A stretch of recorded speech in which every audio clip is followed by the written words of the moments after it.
Hello મિત્રો, જય શ્રી કૃષ્ણ. આપ સૌનું સ્વાગત કરું છું મારા ચેનલની અંદર. અલ્ટિમેટલી કેનેડા તરફથી ફાઇનલી ફરી એક વખત ખરાબ અપડેટ આવી ગઈ છે, જેની અંદર કેનેડા આઈઆરસીસીનું ઘણી વખતે નહીં સમજાતું. ફાઇનલી કેનેડા પીઆર જે છે એમણે સ્ટોપ કરવાની આ જરૂર હતી નહીં, પરંતુ હવે એમણે કરી છે. તો આજની આ અપડેટ તમે લાસ્ટ સુધી વિડીયો જોશો તો તમને પ્રોપરલી સમજાઈ જશે કે કેનેડાનો આ જે પ્રોગ્રામ છે આને બંધ કરવાની અત્યારે અત્યારે એવી કોઈ જરૂર હતી નહીં, પરંતુ એમણે કેમ નથી એ જરૂર એ હું તમને લાસ્ટમાં કહું છું. અત્યારે તમે વિડીયો આગળ જોશો એટલે તમને સમજાઈ જશે.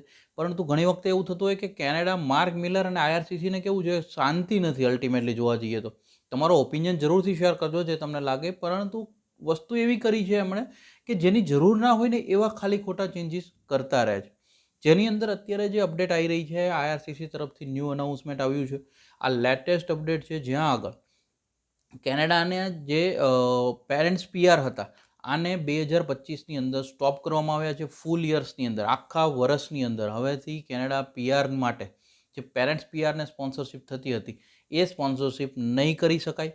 એટલે આ જે ન્યૂ એપ્લિકેશન્સ છે એ કેનેડાએ ફાઇનલી સ્ટોપ કરી છે.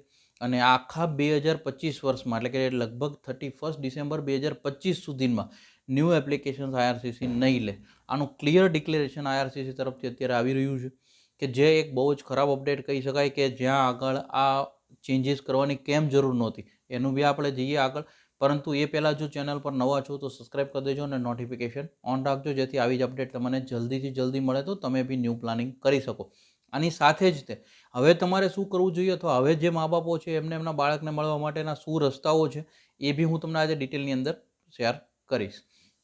જ્યાં આગળ પહેલી અત્યારે જે રિસન્ટ અપડેટ આવી છે એની જો આપણે વાત કરીએ તો 2024ની જો અગર વાત કરીએ છીએ, કે જે 2024 પહેલાં, એટલે કે 2020થી લઈ 2024 સુધીની જેટલી બી પેરેન્ટ્સ પીઆર માટે સ્પોન્સરશિપની ફાઇલો સબમિટ થઈ ગઈ હશે આઈઆરસીસી પાસે, એ લોકોને કોઈ ચિંતા કરવાની જરૂર નથી. એ ફાઇલો એઝ ઇટ ઇઝ ચાલશે. પરંતુ ન્યૂ સ્પોન્સરશિપ હવેથી બાળકો આ વર્ષ સુધી તો નહીં જ કરી શકે.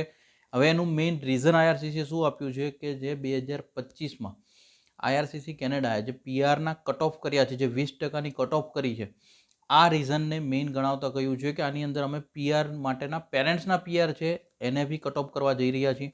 જ્યાં આગળ 2025ની અંદર પહેલાં 34,000 પીઆરના અનાઉન્સમેન્ટ હતા. 2023માં જ્યારે અનાઉન્સમેન્ટ આવ્યું હતું ત્યારની પ્લાનિંગ આપું છું, પરંતુ હવે એને કટ ઓફ કરી દેવામાં આવ્યા છે.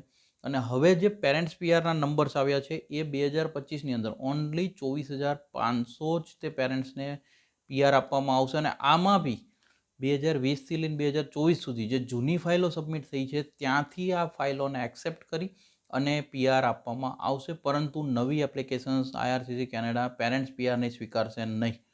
હવે અલ્ટિમેટલી તો કે આની અંદર મેં તમને કીધું એવી રીતના કે આની અંદર મેઇન અપડેટ એક જોવા જેવી એ છે કે આની જરૂર અત્યારે કેમ નહોતી. તો કે આઈઆરસીસી પાસે નોર્મલી એક પ્રોસેસ જો તમે જુઓ તો 2020થી લઈને ફાઇલો જે ઓલરેડી એપ્લાય કરેલી છે એ પેન્ડિંગ ફાઇલો ચાલતી જ હતી. તો કદાચ 2025માં જે બાળકોનું બી વર્ક પરમિટ હોય, સ્ટડી હોય, એ એમને જ્યારે વર્ક પરમિટ પૂરી કરે અને પીઆર લે છે, ત્યારબાદ એમને જે અધિકાર મળે છે કે એમના પેરેન્ટ્સને સ્પોન્સર કરી અને પીઆર પર ત્યાં બોલાવી શકે અને એમના પેરેન્ટ્સ એટલે કે મા બાપને બી કેનેડાનું પીઆર અપાઈ શકે. આ સ્પોન્સરશિપની ફાઇલો ઓલરેડી ઘણા જૂની ફાઇલો બી ચાલી રહી હતી. તો અત્યારે બી કદાચ જો 2025માં બી એપ્લિકેશન્સ ચાલુ રાખી હતી તો, અને એના ઉપર કદાચ 1 by 1 એટલે કે લોટરી સિસ્ટમથી જે સિલેક્શન કરે છે એ પ્રમાણે ધીરે ધીરે પ્રોસેસ કર્યો હોત તો એનાથી આ કોઈ પ્રોબ્લેમ ક્રિએટ ન થાય. પરંતુ ન્યૂ એપ્લિકેશન્સ સ્ટોપ કરી દીધી છે. એટલા માટે હવે જે બાળકોનું પીઆર હવે થઈ રહ્યું હશે અથવા હમણાં થયા છે, જેને સ્પોન્સર કરવાની બાકી હશે મા બાપને, આ ફાઇલો ફાઇનલી સ્ટોપ કરી દેવામાં આવશે. તો હવે એને કારણે તકલીફ એ લોકોને ઊભી એવી થશે કે ન્યૂ એપ્લિકેશન્સ કરી નહીં શકે. હજી બી એવું બી અનાઉન્સમેન્ટ નથી કે કદાચ જાન્યુઆરી 2026થી પછી પાછું ચાલુ કરે. તો અલ્ટિમેટલી કેનેડાના જે આ બદલાવ આવતા હોય ઘણી વખતે એવું લાગે કે ખાલી ખોટા બદલાવ કરી રહ્યું છે, જે જરૂરી નથી. આ એક મારો ઓપિનિયન છે. કદાચ આના રિગાર્ડિંગ તમારો કોઈ ઓપિનિયન યા સજેશન હોય તો તમે જરૂરથી કોમેન્ટ કરજો. અને મેક્ઝિમમ લોકો શું શેર કરવાનું ના ભૂલતા, because spread education support education.